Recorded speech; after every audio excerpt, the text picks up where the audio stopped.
ढोलक नगर गांव में एक छोटा सा घर में पति पत्नी और उसके एक प्यारी सी बेटी के साथ रहता है। मैं तो आगे की पढ़ाई करने के लिए शहर जाऊंगी ही जाऊंगी। हाँ, शहर जाऊंगी ही जाऊंगी हूँ। बड़ी आई, चल जाओ जाके अपनी शादी की तैयारी कर लो समझी। तभी वहाँ निशा की पापा आ जाते हैं। अरे क्यों डांट रही हो इसे? निशा बेटा तेरे लिए खुशखबरी है। ओहो, मिल गया निशा के लिए रिश्ता। चुप रहो न माँ। पापा क्या खुशखबरी है, जल्दी बताओ ना। अरे निशा, शहर तक जाने के लिए सरकार ने बस चला दी है, वो भी सिर्फ 1 घंटे में शहर पहुंचा देगी। आज जाकर कॉलेज का फॉर्म लेकर आना। निशा अपने पापा को खुशी से गले लग जाती है। अरे तुम बाप बेटी ने तो घर का माहौल ही खराब कर दिया है। मैं एक फूटी कौड़ी नहीं दूंगी पढ़ाई के लिए। और चाहिए भी नहीं बेटा, मैंने तेरी शादी के लिए एफडी करवाई थी, बस वही तोड़ दूंगा। 3 साल की पढ़ाई का खर्चा आराम से निकल जाएगा। माँ को तो गुस्सा आ जाती है बहुत जल्दी। और उसके बाद गुस्से में वहाँ से चली जाती है। निशा अब रोज शहर जाती और पढ़ाई करके वापस आती। एक दिन निशा की माँ और उसके पड़ोसी दोनों बात कर रहे होते हैं। अरे कहाँ अपनी लड़की को शहर भेज रही हो? रोज इतना समय बर्बाद करती है। मेरी नीलम को तो देखो, सिलाई कढ़ाई के साथ साथ 5 देशों के खाना बनाने आते हैं। अरे मैं तो पहले ही कह रही हूँ कि इसे घर बिठाओ, लेकिन इसके पापा किसी की सुनते नहीं, सिर पे बैठा के रखा है। अरे बहन जी, बुरा नहीं मानना, लेकिन पूरे गांव में बात हो रही है कि निशा जवान लड़की है और रोज रोज शहर पढ़ने जाती है। निशा की माँ मुंह फुलाकर चुपचाप घर आ जाती है और रात को खाना खाने के समय बोलती है। अरे मेरी तो नाक कट गई। निशा के बारे में पूरा गांव बात कर रहा है। अरे किसने क्या कहा और तुमसे क्या बात कर रहा था, ये भी तो बता दो। यही कि घर में जवान लड़की है, रोज रोज पढ़ने शहर भेजते हो। और तो क्या पढ़ने भेजते हैं, कहीं पार्टी या एआईसी करने नहीं। किसी को इससे क्या फर्क पड़ता है? मेरी बेटी है, मैं कुछ भी करूं। हाँ हाँ, कटवा दो नाक पूरे गांव में। शादी के लिए लड़का कहाँ से लाओगे और कौन देगा लड़का इसे? कभी सोचा है आपने? शादी के बारे में मैंने यह सोचा भी नहीं, और सिर्फ तुम्हें ही इतनी चिंता क्यों हो रही है? निशा पिता की तरफ मुस्कुरा कर देखती है। अच्छा, मैं पढ़ने जा रही हूँ, अगले महीने से परीक्षा है मेरी। निशा यह बोलकर वहाँ से चली जाती है। तभी निशा के पिता के पास फोन आता है। हे भगवान, क्या क्या हो रहा है इस गांव में? क्यों, क्या हो गया इस गांव में? अरे वो शर्मा जी का फोन था, लड़की की शादी कर रहे हैं तो बुलावा दे रहे थे। हाँ हाँ, तो जलन क्यों हो रही है? तुम भी दे सकते थे निशा की शादी का बुलावा, लेकिन दिमाग ठीक काम करे तब ना। अरे बिटिया, तो शर्मा जी की राह भी पूरी ना हुई। कम उम्र में शादी करना ये गैरकानूनी है। अब मुंह बंद कर लेना बिल्कुल। गांव में कानून का पाठ पढ़ाया तो। और हाँ, अब निशा का भी सोच लेना, कितनी शर्म की बात है। अपनी बेटी से छोटी लड़की की शादी हो रही है और हमारी निशा घर में बैठी है। पिता कुछ नहीं बोल पाता है और चुपचाप बात सुनकर वहाँ से चला जाता है। लेकिन थोड़े ही दिनों के बाद शर्मा जी निशा की माँ से मुलाकात हो जाता है।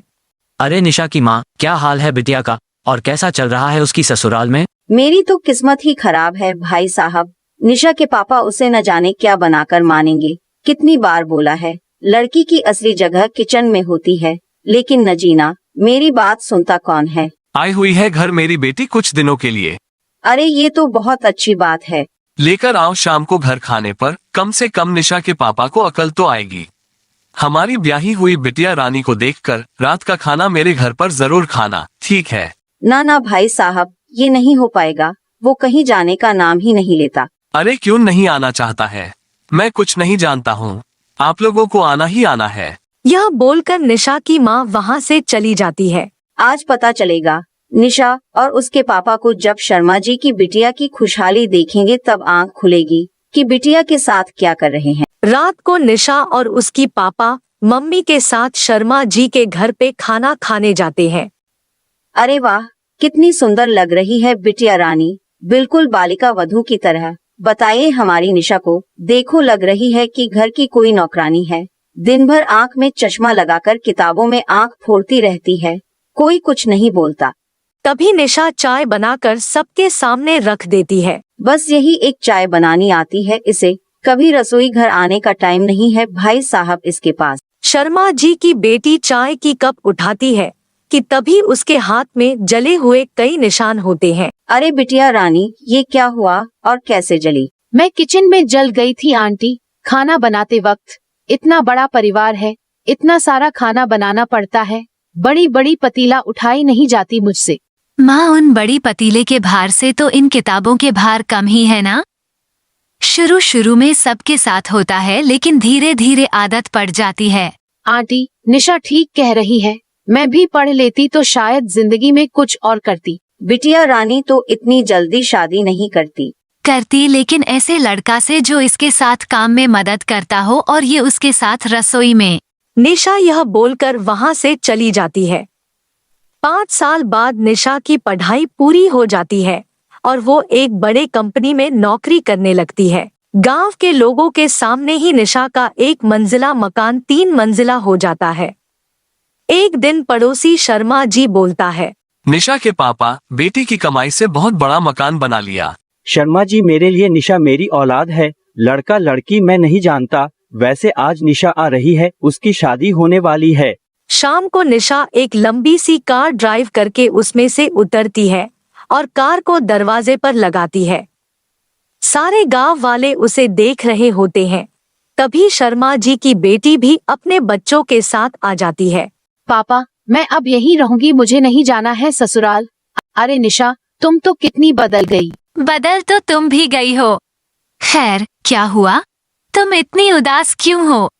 चलो घर के अंदर चलकर बात करते हैं। दोनों घर के अंदर जाते हैं, जहां शर्मा की बेटी बताती है कि कैसे उसकी ससुराल में उसका पति और सास उसे परेशान करते हैं। अरे चाची, क्या बताऊं, हर चीज के लिए ताने देती रहती है। बोलती है तेरे बाप ने तुझे किसी लायक नहीं बनाया, हर वक्त पैसे के लिए हाथ फैलाती रहती है।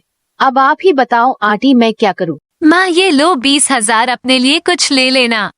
पापा, मेरा ATM अपने पास ही रखो। पिता माँ की तरफ देखते हैं।